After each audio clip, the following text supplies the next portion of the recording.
کہ جس طرح رکوع سے اٹھتے ہوئے یا رکوع میں جاتے ہوئے رفع دین کی جاتی ہے، اسی طرح کیا سجدے سے اٹھتے ہوئے بھی رفع دین کی جاتی ہے؟ یہ صاحب ہے، جب ہم نماز کی جو مسنون کیفیت ہے اس سے متعلق جو احادیث ہیں ان کا مطالعہ کرتے ہیں، خاص طور پر بخاری اور مسلم میں حضرت عبداللہ بن عمر سے ان احادیث کی روشنی میں جو بات واضح ہوتی ہے وہ ہے کہ رفع الیدین کے جو مقامات ہیں یا اوقات ہیں وہ ہے، سب سے پہلی بات جب تکبیر تحریمہ کا جو وقت رہتا ہے دونوں ہاتھ باندھنے سے پہلے، ایک تو ہو گیا پہلا وقت،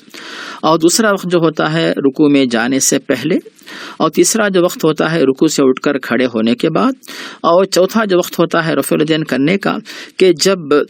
ہم لوگ تیسری یا چوتھی رکعت یعنی 4 یا 3 رکعت والی نماز پڑھتے ہوں، اس وقت جو ہے ہم 2 رکعت مکمل کر کے یعنی اتحیات پڑھ کر کھڑے ہوتے ہیں، تو اس وقت جو ہے ہم رفع الیدین کریں، جسے عنوان مسنون و مستحب بتایا ہے۔ تو ان 4 اوقات میں رفع الیدین کرنے کا ذکر ہمیں احادیث میں ملتا ہے۔